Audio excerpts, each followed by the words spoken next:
Guys, what's up? So, how's everyone doing? We had a card last night. A little bit of a late start to my morning. 7 a.m. here Friday morning. First live stream of the day. I was up late last night. I'm usually in bed by 9 p.m. at the latest. And we had the Australian card in Brisbane I want to get to. We hit long parlay, locked in, got a dub. It paid $224. So 100 on it would have got you your money back plus 124. Guys, we doubled our money. A typical Australian feeder card. This is what we can expect in Australia.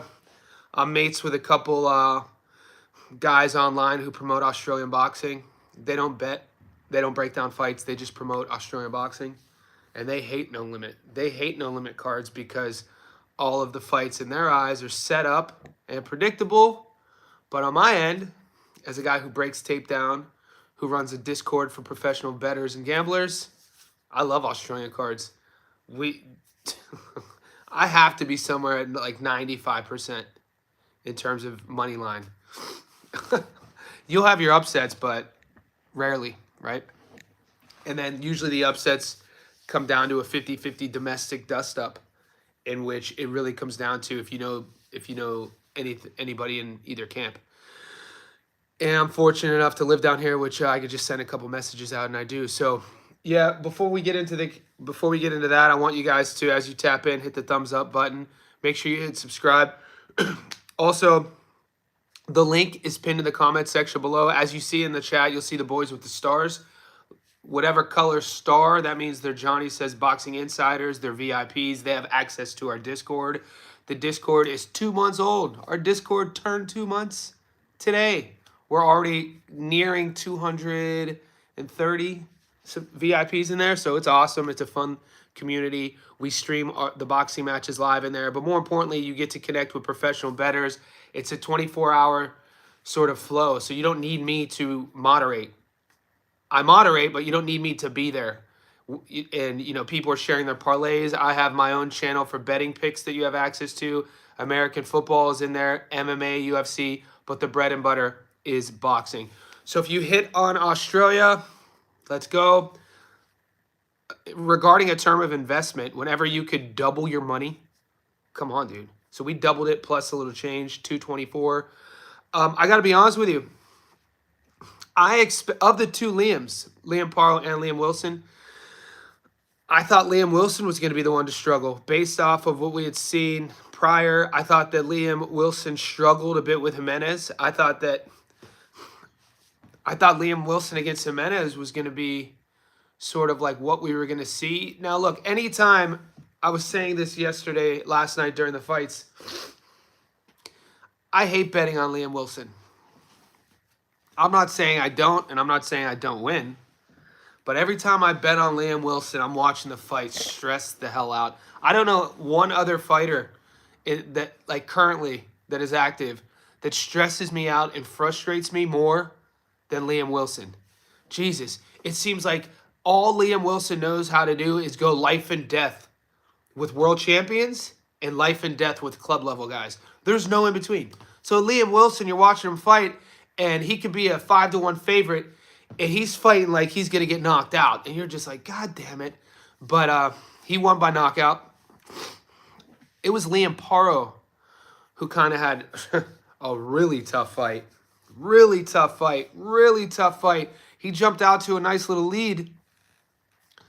But the Frenchie, man, hats off to David Papo. He was way craftier than I expected. He was way tougher than I expected. And I don't think Liam Paro expected Papo to talk that much shit. And I know you can't, I know you guys come to this channel for a technical approach, a logical approach. You get my reasoning, and I'm as authentic as I could humanly possibly be. So what you get here is, and what you see on my breakdown videos is exactly who I am in person. So the people who know me in person can attest to that. What I mean by I don't think Liam Paro knew, I think Liam Paro was kind of shocked by how much shit David Papo was talking. I'm talking body language. Papo, you know what he did have? He had a great poker face. So if you didn't watch the fight, Liam Paro won by decision. I initially scored at 7-5. I rewatched it this morning, 8-4. It's just that the physical damage, there were 2 or 3 huge shots that Papo landed. And other than that, he was scoring, but he wasn't doing enough. His volume went way down after the 8th or 9th round. He totally visibly changed after the 8th or 9th round. And I don't know, he either has an amazing poker face, because he was cut up a little bit, but he just stopped punching. And I know he had a brutal weight cut. We saw that. He missed weight, and then they gave him an extra couple hours to make weight. And that's why I felt like Paro was going to stop him. And I said that Paro was going to stop him late. And don't get me wrong. It's one of those decision wins that some fights going into the 12th, if you picked a stoppage on a separate parlay, you kind of know by the 9th that no one's going to get stopped. This one, still up until a minute left in the 12th, you kind of was like, oh, shit. You know, both guys could get stopped. But Paro outboxed him. It's just that he had a massive... He got caught with such a massive shot early. I think the 3rd round. Early. Right here. Swelled up his eye. And this was like really, really real adversity that he had to overcome. And you could see Paro's corner stressing out. Paro was kind of freaking out right when it happened. He had to grab. He had to survive. And which he eventually did. He ended, like I said, he went the distance. But he fought the entire fight basically with one eye. And hats off to Papo. Yeah, by no means was it a robbery. The bigger shots, though, in terms of physical damage, were landed by Papo. I think Liam was hurting him, and Papo just had a good poker face. Either Liam was hurting him, which is why he stopped punching in the 9th, 10th, 11th, and 12th, or he just ran out of gas and was just surviving.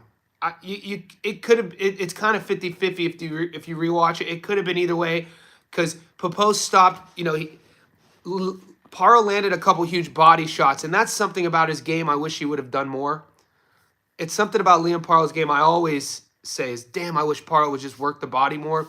He got caught headhunting. You could tell he got frustrated. You could tell Papo was getting under his skin, and that's when you started seeing Papo's classiness, his veteran sort of savvy in the ring. Part of the thing about being a veteran, especially as an underdog in a fight, is knowing how to get under your opponent's skin.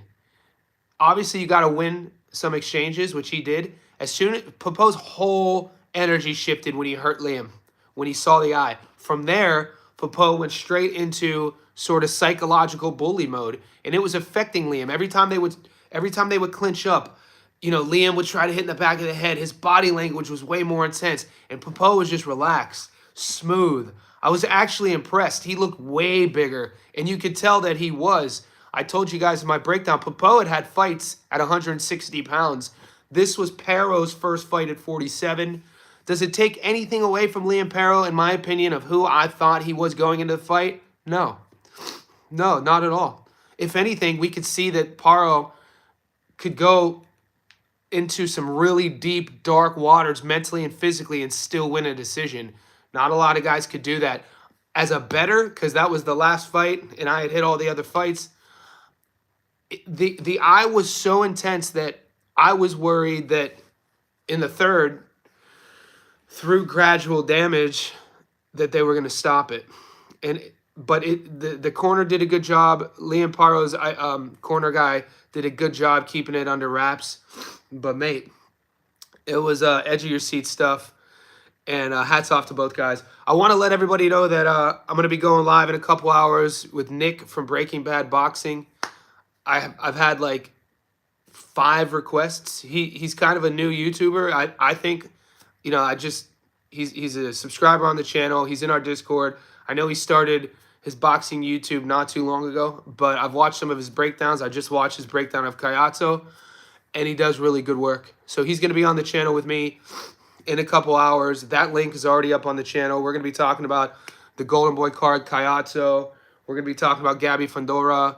There's an OTX card, Brandon Moore, DeAndre Savage, I think. So there's a lot to talk about. Not the busiest of weekends, but guys, we're already up. We're already in the green. And I'm going to start seeing where your boys are at. Usyk, what's up, buddy? Big Shadow. I always go with Johnny's initial thoughts. Appreciate you, Shadow. Yeah, mate. Liam knockout, Paro decision were great. Good boy. Yeah, it says initial ones. And you know what, Big Shadow? God damn it. I got talked out of Liam Paro by decision again. God, you know what you guys have to start doing for me? I'm asking you, chat. Big Shadow, if you're listening.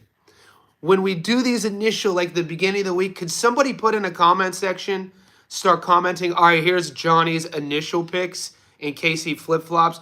Because I would have I ended up, I hit everything on the money line, but I forgot that I took initially Paro by decision based off of everything that I studied. Him going up in weight, Papo being a veteran, never being beaten. And then I did a live stream, and then I saw the weigh-ins, and I saw Papo struggle to make weight, and I was like, oh, he's going to fade. But yeah, I'm glad that you listened to my initial thoughts. DJ Green in the house, what's up? David Eister, Crawford trying to bring Golovkin out of retirement. I don't think so, man. I think the media is trying to bring Golovkin out of retirement. You know what? I think as this sort of thing simmers down, Crawford and Canelo, I'm not quite sure Crawford wants to keep fighting. I don't think it's too shocking to think that Crawford might walk away at 38 years old. He's made a lot of money. He has a lot. He has a family. He's really active in their childhood. You always see him at his kids' sporting events. A couple of his boys are dominating. A couple of his girls are dominating. So, like, I wouldn't be shocked if Bud walks away. I mean, he's 38 years old. He's had a long career, man. He did everything the right way. Nothing ever was given to that dude. He had to earn everything in terms of belts and how he went about his business. I think Bud Crawford just put together one of the best careers, at least I've ever seen in since I was born. Crawford, what app you use to bet on Australian fights? PJ, you have to remember, mate, I'm from Australia. I live in Australia, so I use two apps. I use Sportsbet, and I use Bet365. I think Paro not ready for that weight class. Liam did look, well, you got to understand, I want to see Liam versus I want to see Paro. Now, he is going to be undersized. We'll see how he fills the weight class out. I wonder what he walked around at.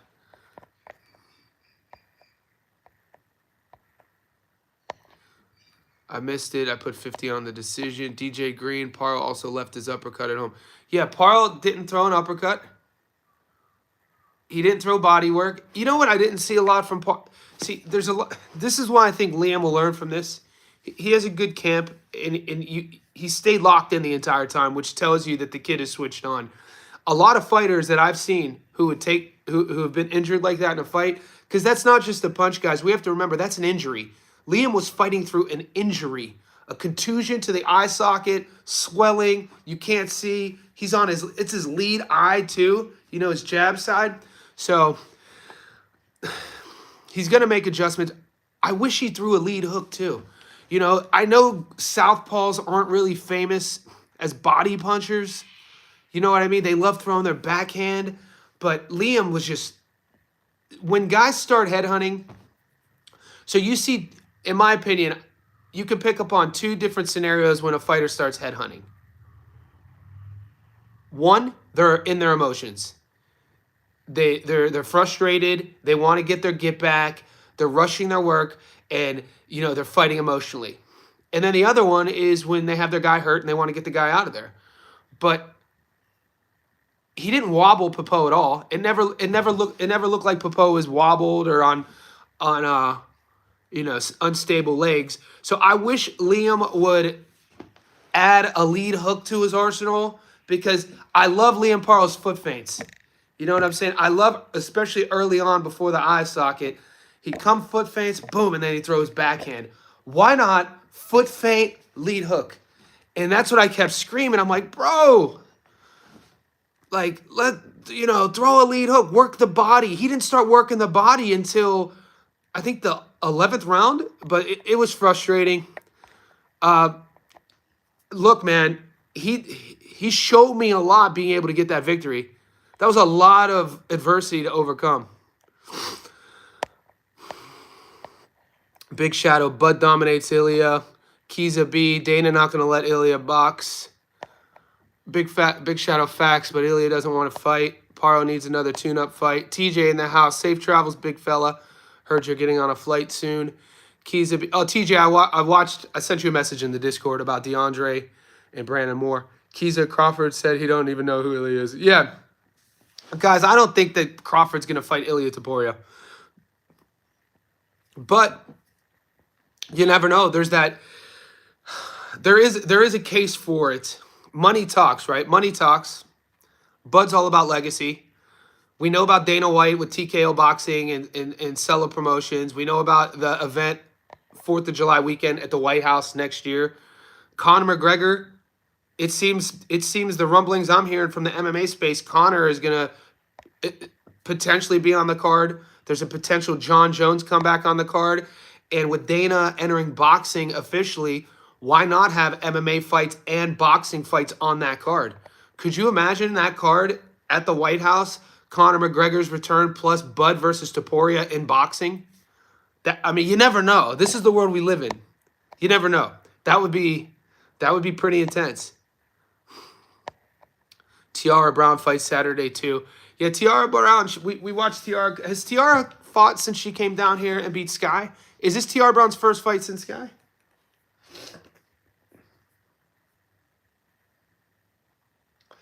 Yeah, so we got the card in Detroit. We got the Salida Promotions card in Detroit. Brandon Moore, Savage. We got Kayatso. Look, I was talking to there's a couple cards. I want to get to Kayatso in a second.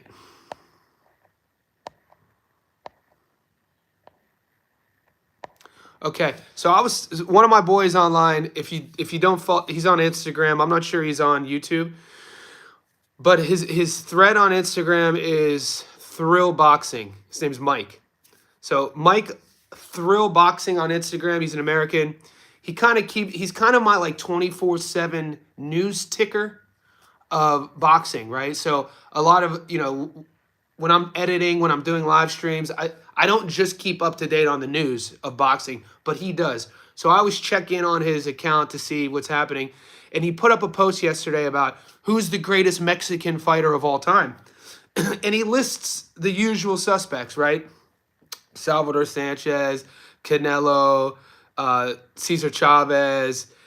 But he left out Ricardo Lopez. He left out El Finito. And I'm like, bro, and I DM'd him because he did a poll. I'm like, no shade here, but, I don't know if you're unaware of, one of the greatest Mexicans, in my opinion, of all time, retired 50-0 with one draw, Ricardo Lopez, El Finito. How do you talk about the best Mexican fighters without mentioning him? And then it kind of resonated with me. Even boxing minds who feel that they're not casuals, at least in America, I think they overlook the minimum weights. They overlook the small fighters. And one of those guys being overlooked right now, he only has 12, I think 13 pro fights, is Oscar Cayazzo. So I see guys talk about who are the best Puerto Rican fighters right now. They always say Xander Zayas, rightfully so. They always say, Subaru Matias. People don't say Oscar Cayazzo. It's like, do you know this dude? Oscar Cayazzo, man, great fighter. Great fighter.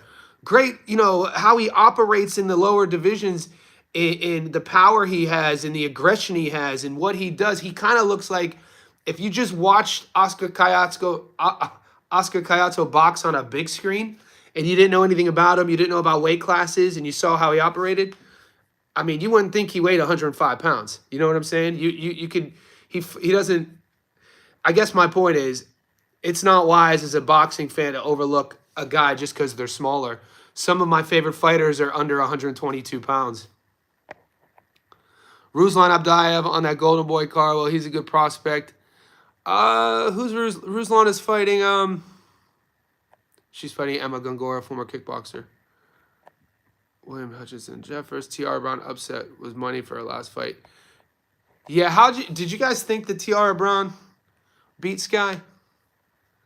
I was kind of shocked. I mean, it was a close fight.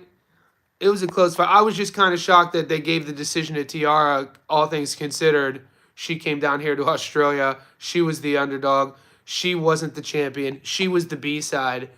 And they gave her the decision over Sky.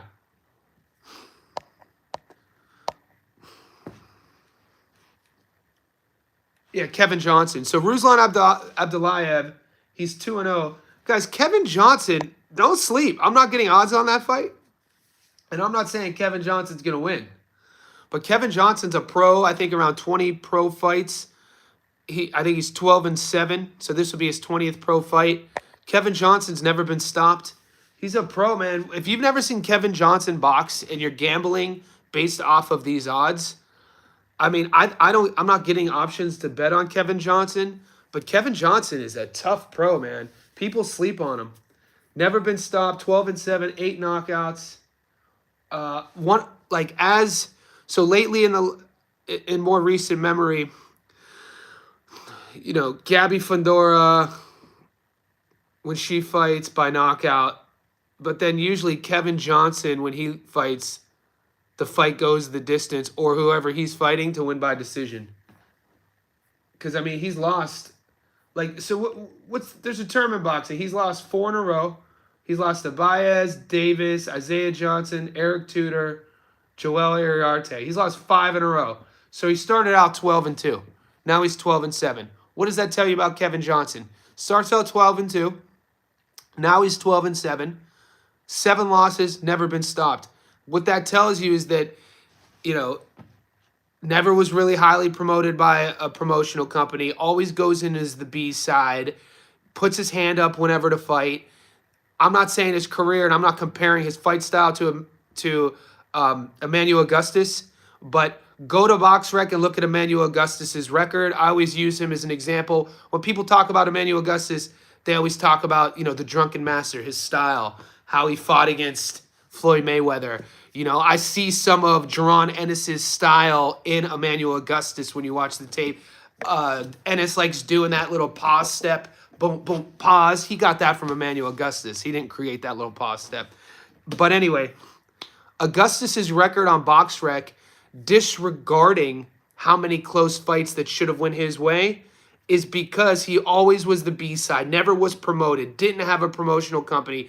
I don't even think he had a manager. So he was just one of these guys who would put his hand up, ultra talented in a different timeline, of boxing. If you would have had Emmanuel Augustus with a real promotional company, a real manager, a lot of these fights that he would have been the A side, his record would have looked a lot different. And so this is why we're talking about him. How often do you talk about a guy? Let's see what he retired at, his record.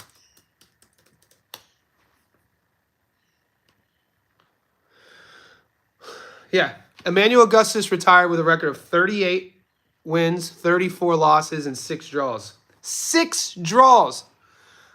Of the 34 losses, he had got stopped 5 times.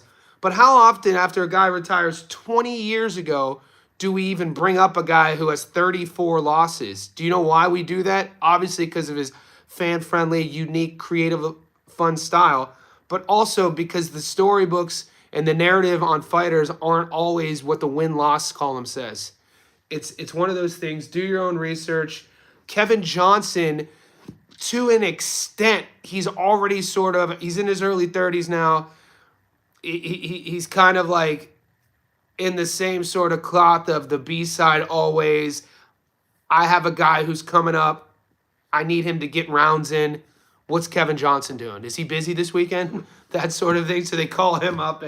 But as a good bet, if you could get that fight by decision, either the fight to go the distance or whoever he's fighting to win by decision, historically, that's a good KJ due for an upset soon. Yeah, man. So full disclosure, even against Eric Tudor, we were streaming that fight. You know, we had action. I don't know if you guys were following. I don't know if the bettors were following me during the Kevin Johnson Eric Tudor fight, because this would have been 7 months ago. But I've had my channel, and this is when I would be doing just the breakdowns, and I wouldn't tell you I was betting, but I was betting. And I sprinkled something. I always sprinkle a little bit on Johnson. Kayatso looks unstoppable, but I know that weight cut is killing him. Kayatso's a real deal, man. Olivia Curry on the money line or a draw. I'm tempted to play both. I think Ruslan stops Kevin Johnson. He'll be the first if he does it. KJ is plus 1,300. Ruslan is nice. I feel like Tiara Brown won for sure. Yeah, I don't know. I'd have to watch it again. TR Brown versus Sky was super close. I felt like that was a coin flip, especially on the points. I was there 7 months ago. All right, DJ, you were at that fight. Was that in Long Beach? Was that one of those fight Long Beach cards?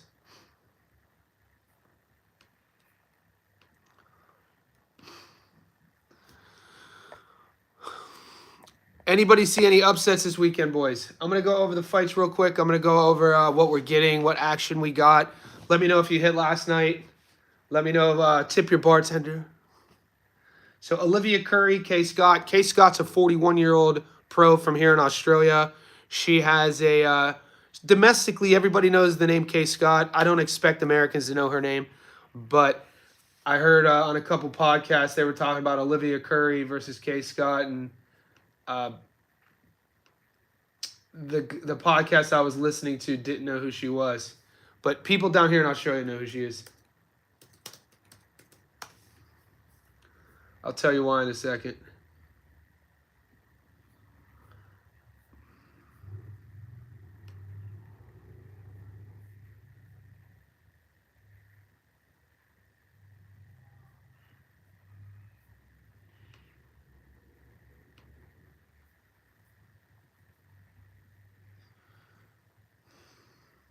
Commonwealth Games 9 years ago. Time flies. So Kevin Johnson going to lose is what you're saying? Yeah, but I don't think he's going to get stopped. Oh, yeah, DJ. That's what I figured. Yeah, I'm just saying, PJ, based on statistics and patterns of behavior, Kevin Johnson knows how to navigate a ring. I have to tape more on Ruslan Abdullayev. Anybody on the stream who's done tape on Ruslan, who also has watched Kevin, do you guys see Ruslan stopping Kevin Johnson? If TJ's still on this live, let me know, TJ. Julius says the Flamingo got the best ring walk. I don't know, Julius, man. I feel like I need to teach Flamingo some rhythm. I get the gimmick, and people love it down here, but it was kind of, to me, like we grew up dancing. Like he's too stiff. I want to see more.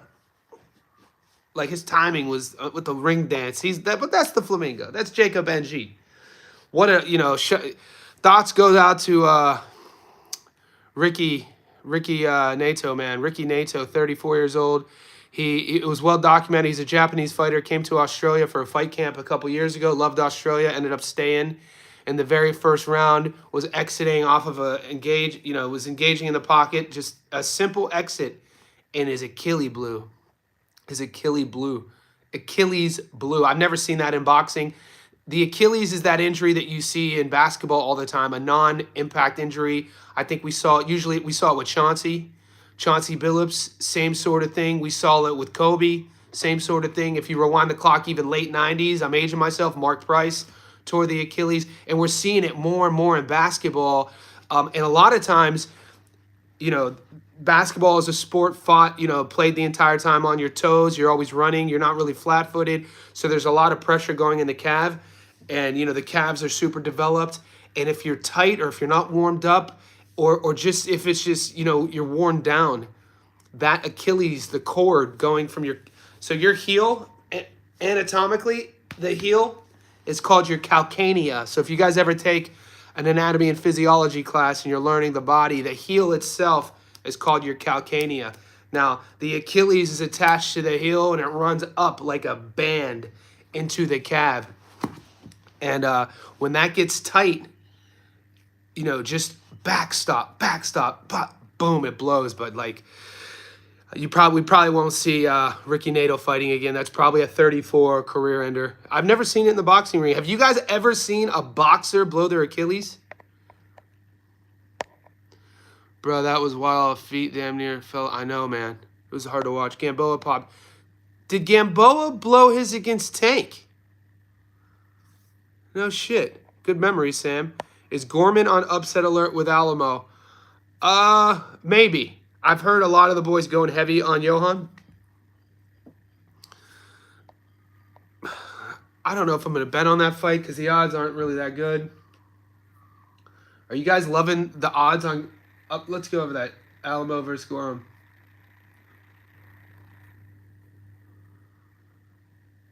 Gorham's $1.16 versus Alamo.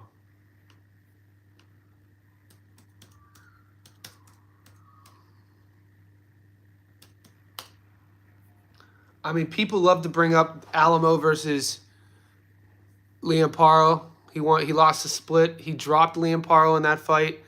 Alamo versus Hitchens. Alamo 22-4, mate. 5'8", only 30 years old. People talk about Johan Alamo like he's 58 years old. He's only 30. 60% knockout to win ratio. Gorham's 20-0. 16 knockouts. Okay, 24 years old. I think Gorham's gonna go in there and do his thing.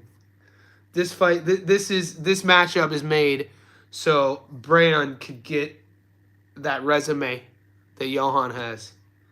Yo, man, this dude, this dude that I just knocked out fought a world champion and barely lost a split decision. And he dropped that world champion. I'm talking about Johan versus Liam. And Bran goes in and stops him. Yeah, I stopped him in 3. What's up? Where's the belt at? You know what I'm saying? So this is for one of those, I think it's for one of those domestic belts. In America, Americans do like those North American regional belts, which sets you up for sort of the next level. The UK does their WBC silver belt, which kind of sets you up. And down here in Australia, we have like the Australasian belt, that sort of thing. So whatever sanctioning body, you have these set up regional belts where you fight based off the numbers. But definitely this is a showcase fight for Brian Gorman. Brian, how do you pronounce it? Is it Brian? 20-16, 80% knockout to win ratio. Tough kid, 5'8", orthodox, 24 years old. I mean, what's his best? This fight is made for Gorman to showcase what he does. Johan Alamo, could he win? Yeah. How much does he got left? How much does he want? Is he still motivated? I really thought Alamo was way older than 30. Jermaine Ortiz, a technician, fought him to decision. Tiger Johnson fought him to decision. What does that tell you? He got stopped against Hitchens. He took Paro 10 rounds. He went 10 with Ortiz, went 8 with Tiger. That shows you that he knows how to operate. It shows you he knows how to use the entire ring. I got to watch more tape on Gorman, to be honest with you. I just got to watch more tape on Gorman. Gabby Fondora has superstar potential. I think Gabby's already a superstar. I talk highly of Gabby Fondora. She's, boy or girl, she's one of my favorite fighters. Johnny, who's your top 10 favorite fighters to watch? Guy or girl? Gabby Fondora, I got to find somewhere to put her in my top 10. For me, that's how much I like watching her fight. I don't know how much of that has to do with me growing up in a household with 3 sisters who are all athletes. 2 of them were older than me. Watching my 2 older sisters dominated basketball and fast pitch. And then, using their success at sports, me to compete against them for my parents' admiration. So I grew up in a very athletic household. So also my father raised me as a young boy to respect girls, respect my sisters, respect my mom, respect every girlfriend sort of thing. So I like I like women's boxing, and especially the way Gabby fights, dude. Gabby fights like she's like that next level of female boxer who is technical. You don't see a lot of technicality in a lot of the female fights who are also seeking the knockout. Obviously, you don't see you mix that with her pedigree and her genetics and her youth. Dude, we're looking at she's what, 22? We're looking at a potential Hall of Famer at 22 years old. She quite possibly could have a whole nother decade depending on her own personal goals and what she wants to achieve in the sport. But I'm a fan. And, especially I'm a fan of like what she's doing in there. She's setting up punches. She sets up her backhand. She's front-footed, flat-footed, chin down, pow! Yeah, the way don't get it twisted. What was her name? Maya Bandillo? Maya Badillo was not a household name. But, Mexico sent Badillo in there with an undefeated record. And Gabby as of late just makes her opponents look levels below. Paro really disappointed me. Paro looked like his power isn't world level at 40. Paro looked like his power isn't world level at, you mean at 47? Yep. Abraham Nova, he never been the same. Okay.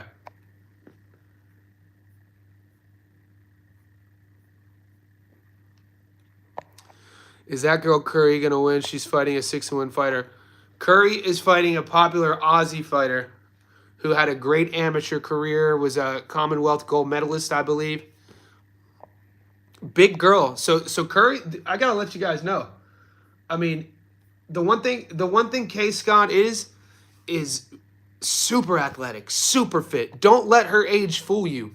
You're going to see that she's 41 years old, but she's a young 41. She's super active, super fit, super strong. Alamo arguably beat Tiger. Could 8-rounder. Alamo is not going to win. He's more like a gatekeeper. Clifton, no way Gamboa blew his Achilles and got stopped in the 12th. Yeah, if so, one of the most impressive. Yeah, guys, because if you blow your Achilles, you can't walk. The Achilles tendon is literally the bridge between being able to walk. It's not like a sprained ankle, a broken ankle, a torn ACL. I know guys, I've trained with guys who don't even have MCLs. I've trained, so ligaments in the knees. You have your ACL, PCL, MCL, LCL. So, like, you could tear ligaments in the knee and still walk. I know, like I said, the MCL, that could disintegrate. A lot of guys will fight their entire career, not boxers, but MMA fighters with no ligaments. An Achilles, bro. It's not, you don't tough out a torn Achilles. A torn Achilles is a functional injury, meaning that as soon as that tears, you have to get it restructured and attached through invasive surgery. So I never heard Gamboa blowing his Achilles out in a fight. Great call on Liam Wilson in the under. JP Farley, I got you, brother. I got you. Guys, I think because I expect always to go 100%, because if you take in, outcomes and effort, I put a lot of effort into this. So I'm never happy. Like, there's no way I've never once told any of my personal mates here that I do that. There's a lot of friends that I have in real life who don't even know that I predict boxing, by the way, which is insane. So I'm not leading a double life. They know I'm their boxing guy. They've been friends with me long enough. They know that since we were kids, boxing's my sport. But baseball was also my sport, and American football is my sport. Same thing with basketball. You know what I mean? So I can shoot the shit with all those sports as well. It's just that my point was, JP, because I'm not 100% and I'm normal. We have losses. I'm not happy. I'm not happy. I've never once sat back and be like, damn, dude, I know what I'm doing with picking these boxing matches. No. In my head, I'm like, I fucking suck, dude. I can't believe I picked Caleb to beat Resendez. I can't believe I picked Canelo to beat Bud. And more recent. That's where my mind's at.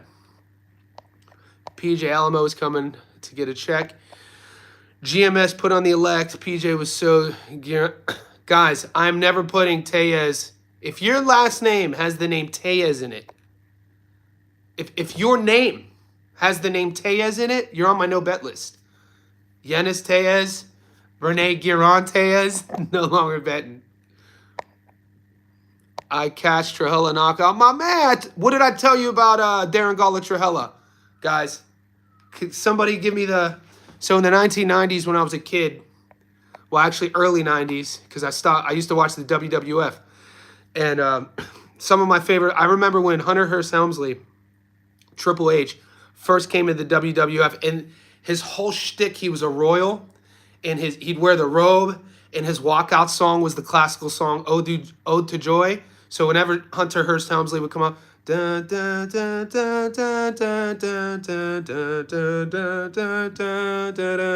he would come and do this. And I'm like, who is that? He was my favorite fighter.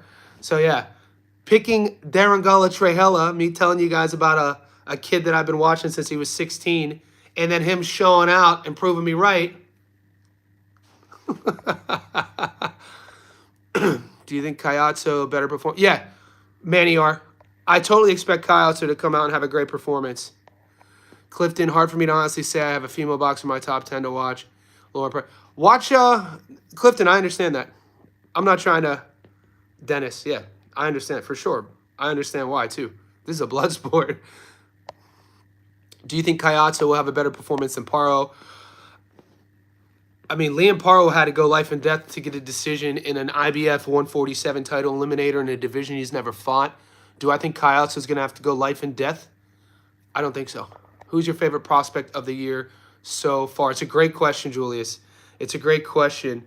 There's a couple guys come to mind. Joshua Adams. Joshua Adams, mate. Joshua Edwards. Joshua Edwards, the American heavyweight, is one that just jumps off the paper for me.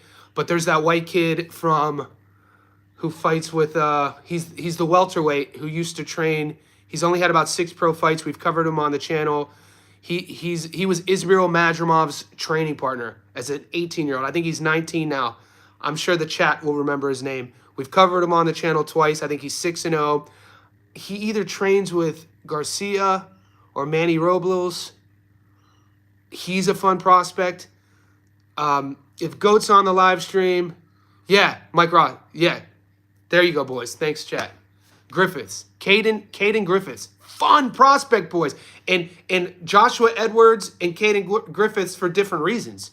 Joshua Edwards made this kid stellar amateur Olympian, comes on the heavyweight scene and just, does exactly what he's supposed to do. With him, it's going to be like, how much do they want to expedite his career, considering the American heavyweight division obviously has a void. That's no shock, right? We need boxing loves heavyweights. We love marketable heavyweights. We love a young, crispy heavyweight like Joshua. Dude, if you don't know what I'm talking about, watch him. And Caden Griffiths for other reasons. I love the brutality. I love the aggression. I love the weight class he fights at. I love the idea that he was a teenager and his camp has had him the entire time. I love the fact that Israel Madrimov used him to help himself get ready for fights as a teen. So it just kind of shows you how locked in this teenager is in Caden Griffiths. And obviously, the question wasn't what prospects do I think are going to be Hall of Fame world champions. The question was like, who are my favorite prospects that I've seen? Those are kind of two that jump off the paper. There's a couple others though. There's the kid from the South in America. God, he's fighting soon too. I think he's a welterweight. Electric. I think he's a southpaw. We watched him on.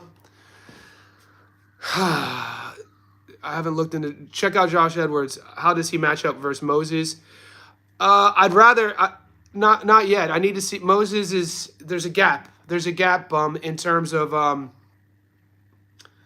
there's a gap in terms of pro experience between Moses and Josh, and you can't rush that. So give Josh a couple years. I want to see Moses and Justice Hooney. That I'm like I said, if I could make things happen in boxing based off of trajectory, hype, where people think each guy is going in their careers, if Moses is real deal, let me see how he handles Justice. So that's what I want to see Moses. I want to see how Moses actually deals with another athletic, tall, big heavyweight who could box. People sleep on Justice. I'm still high on Justice. I'm still not going to throw him out. I think Justice Hooney is that dude. So I'd like to see Justice versus Moses. But there's a kid, I think his last name starts with a V. From the South, southpaw, American. He's on an upcoming card. He either fights on those OTX cards or he fights on those random... How would we even look this up? Is there such a site that you could look up top 25 American prospects? He's a welterweight. I think his name has a V in it. He kind of and he's electric, mate. We watched him fight. He might be Scooter Davis, Ruzam Dive are my favorite prospects. Fair enough. Not Villarreal. Shit. We covered the kid on the fight like 3 months ago. Moses Hooney, Fight Boys, that'd be sick. Vic, man, that's what I just said, bro. Guys, make sure you put a thumbs up. Valsant. Mar. Swindle. Thank you. Valsant. I think he's fighting soon. I want to see more of him. We covered Valsant a couple months ago. There's a lot to like about Valsant. Guys, 45 people in the chat, 10 people liking the video. What are you guys doing to me, dude? Like, I give you everything. I give you guys everything. You can't give me a thumbs up. You're making me beg.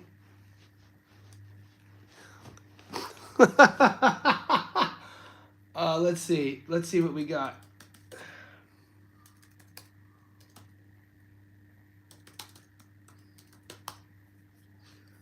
Darrell Valsant. So he's 13-0, 11 knockouts. He's a 6'1" southpaw, 23 years old. 13-0, 11 knockouts. Mate, that division. So he's a 154, ranked 33. So yeah, he doesn't have any. I thought he had something on paper. He doesn't have anything on paper. He does need. The thing about Valsant is, and this is what you see with a lot of young, aggressive punchers, is that they're just so excited to get to the finish line. It's kind of like, you want to see him. You want to see him add tools to his game without him getting hurt. Sometimes with these young big punchers who are fun prospects, a lot, like, think about what they did with Lubin. When, Lubin was similar. You could talk everything I'm saying about Valsant, you could say about Lubin before the Charlo fight. And they pushed this 21-year-old, highly touted amateur, fun electric prospect as a 21-year-old into the Charlo fight. And we saw what happened then. But so my point is, and Lubin had to learn through that brutal loss. Lubin had to rebuild his career at a young age. The thing about why you don't want to rush talented prospects, that you feel that they have what it takes to become a world champion, isn't always you don't want them to lose. What you don't want to do is put a 21-year-old kid in there and have him have a crushing loss and rely on him to psychologically build himself back up, because that's when you start. Not everybody could do that. Not every 21, 22-year-old kid who storied amateur, never lost before, all of a sudden they lose or they get knocked out. Physically, they're going to be fine. Not every 21, 22-year-old is able to psychologically rebuild. And it's something that nobody really talks about with Lubin that he had to do. Lubin has done that. He had to do that against Charlo. The Fundora fight, the damage on his face, even though it looked awful and we know that fight got stopped, Lubin was coming back in that fight. Lubin was turning it on in that fight. Once again, damage, fight gets stopped, had to rebuild himself again.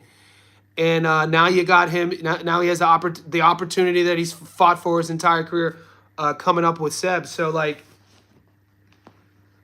my point is, Valsant, it's going to be interesting how they manage his career. I don't know who manages him, but he's a guy. So Joshua Edwards, Valsant, Caden Griffiths, these are three fun prospects.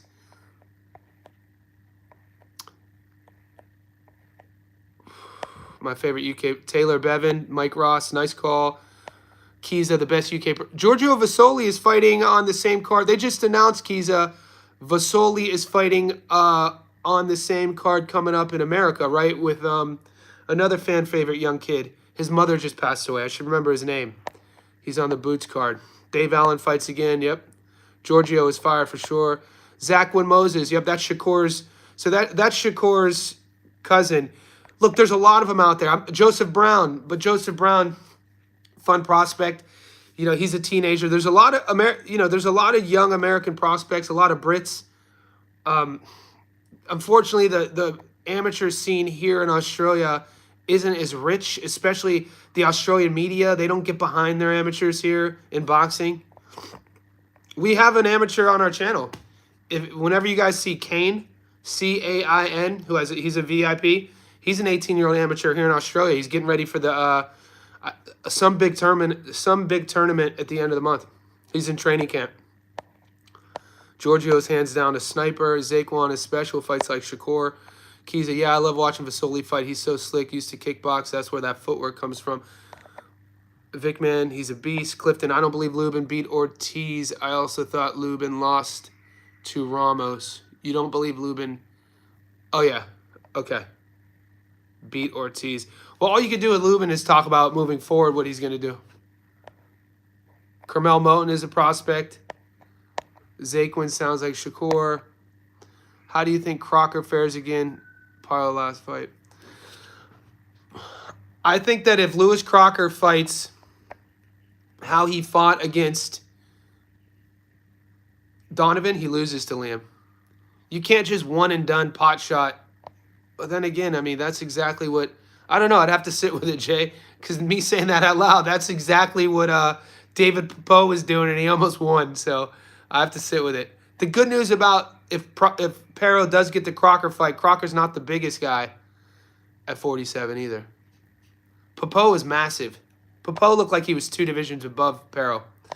Steven Navarro didn't impress me much on his last fight. Needs a jab. Moten is wicked fast. Agree. Jason Jr., Jersey Duval, Johnny. Who's in it? Yo, Johnny, are we seeing a stoppage or decision for Fundora? What's up, Boxing Bet 79? So I'm looking at the odds with Gabby, and you guys know where I stand when Gabby fights, right? I always take Gabby by knockout. I'm just being as transparent as I can be with you guys. We're already up for the week. We've done our job, right? We hit last night. We hit with some method of victories. I gave you guys Liam Wilson by knockout. I gave you Liam Wilson and the under. We hit on the 6-leg parlay. So we're already up. So that being said, I'm not going into the weekend needing to win. I'm not forcing anything. But, you know, what Gabby's 16-0 with 8 stoppages. She's $1.04 on the money line. Gabby winning by knockout is the smart bet. It's at $1.34. But my point is,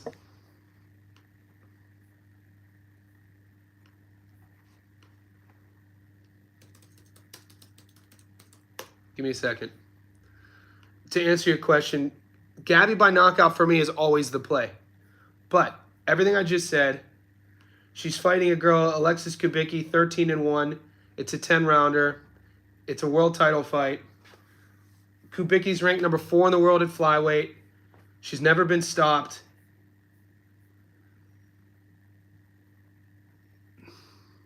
I'm thinking about rolling the dice. Just based on the odds. Just so you guys know, my pick with Gabby is always by knockout. But that being said, the odds, you could get Fondora by decision at plus 400.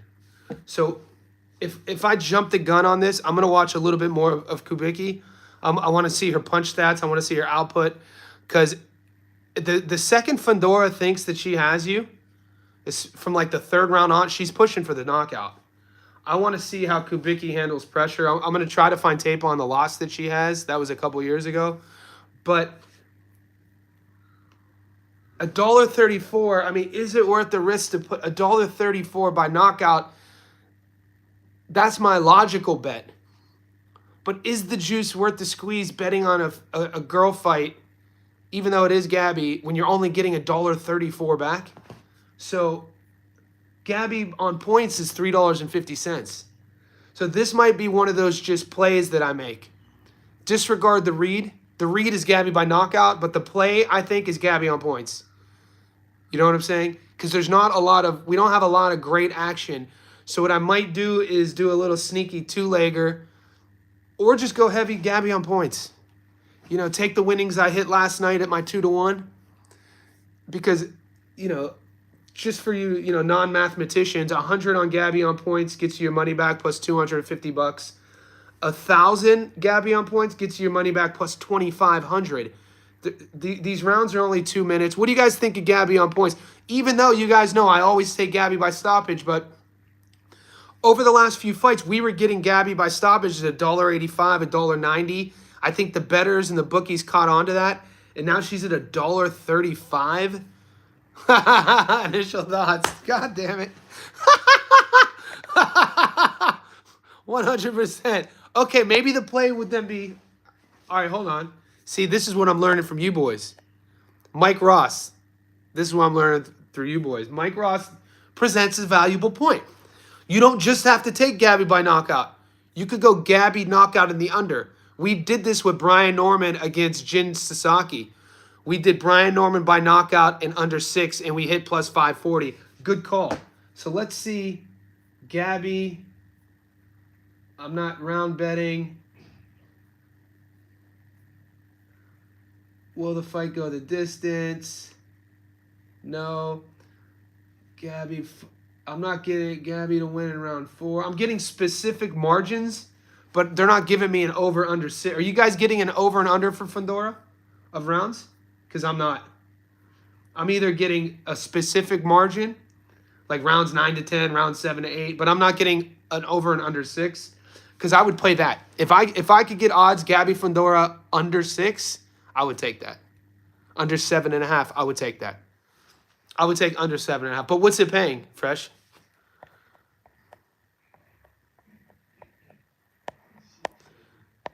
DJ, I seen Alexis Kubicki fight. She's going to be walking right into Gabby's punches.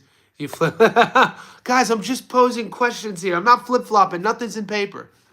We're just trying to be archaeologists. We're trying to find stuff, right? We're digging. All you guys, the chat, me, we're out in some little, like, desolate land in a part of the world nobody's ever heard of, and we got our equipment with us. There's sand everywhere, so we got these goggles on. We got the little foil rakes with the mesh wiring, and we got our tools. And we're looking for artifact. We're looking for, like, dinosaur bones. You know what I'm saying? So we're archaeologists digging, trying to find it. So I'm not flip-flopping. It's not in stone yet. We're just trying to find the proper bet. Yuga Ozaki and Keith Cologne are nice prospects, too. Mar, I'm going to have to ask you again and put those in my notes.